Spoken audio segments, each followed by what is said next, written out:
My name is Kevin Gala, a resident of Kisumu County, and a patriot struggling and fighting for Kenya.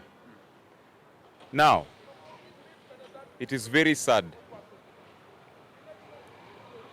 with what we've been seeing happening lately to Pastor Ezekiel.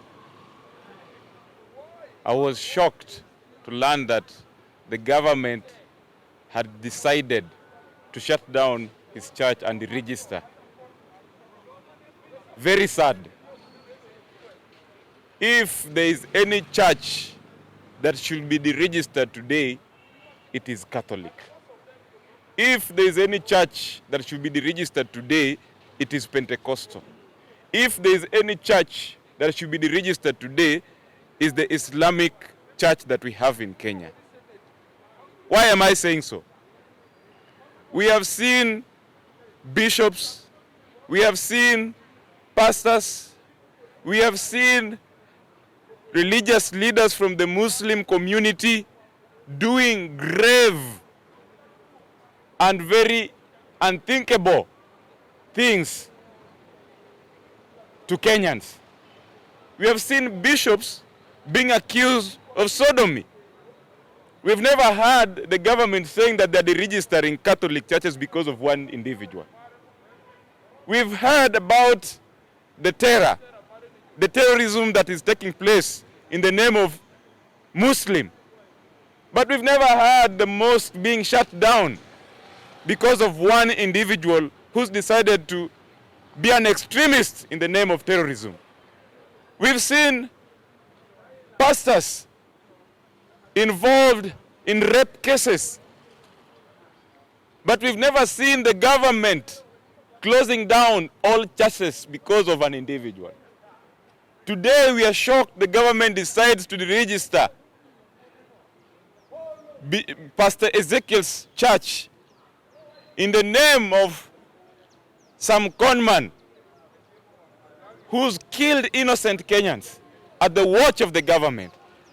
They have failed to give us the truth about what is happening in Shakahola. And they're now running left, right, and center, frustrating an innocent church that has goodwill and moral ethics to change the lives of Kenyans. Pastor Ezekiel'S church is all about moral ethics. Pastor Ezekiel'S church is all about hope. Pastor Ezekiel'S church is all about truth.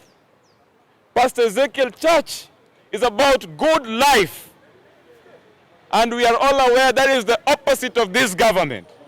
This is a government that lacks moral of ethics.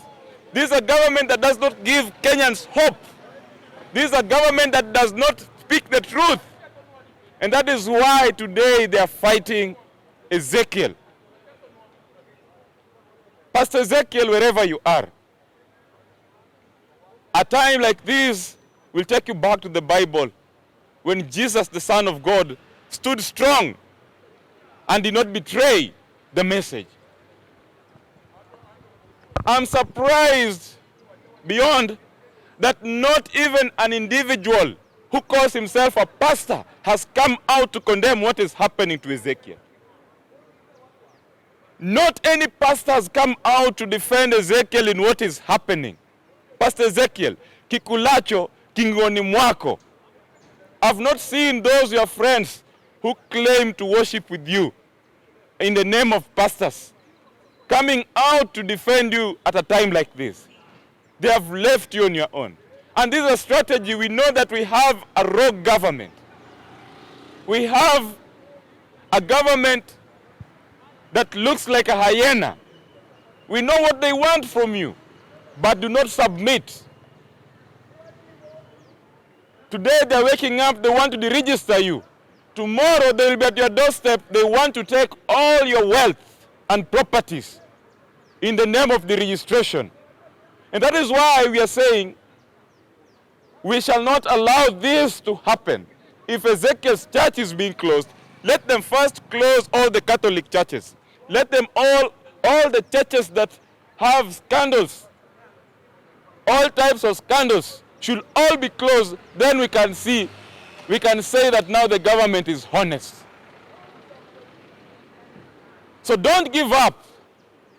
We want this government to know that Ezekiel's church is soul food to many people in Kenya today. The you is Adonis Bruce Mike Obongo.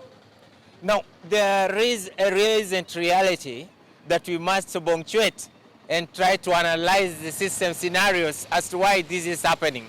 It is a real agonizing reality at this time in a country for all the people who believe and the people who are Adventists and the people who are apologists of Christianity to stand and rise up to be counted. We are not going to be haystayers at the time when our own great apostle, Pastor Ezekiel Odero. This is something that we must castigate entirely. We cannot have an onslaught on Pastor Ezekiel Odero because he has managed to transform Malindi. This was an area in a country that was ostracized and kept out. But there comes a man from Lake Victoria, Ezekiel Odero, who goes there and starts up spiraling malls and starts up incentives to ensure that the girl child can go to school. And we do no longer have shortages in terms of social amenities. This is the one man who has come up with the economic and even educative agenda. He's now constructing a world-class university, hospitals, and so many other things that are meaningful to the social populace of a republic. And a government who cannot be able to do the same for the citizenry, despite paying much in terms of taxes. Now, instead of copying from Pastor Ezekiel, we are seeing an onslaught on him. Raila Amolo Odinga is an individual to whom you competed in the last election. You should not extend your atrocities to the doorstep of other Luos. It is not called for. We have several other churches in this republic that are rogue indeed. We have Maina Nganga, whose signboard I even see right here is coming to Moi, stadium in Kisumu, and several other churches that have been involved in other ways that are really not giving dignity to the clergy.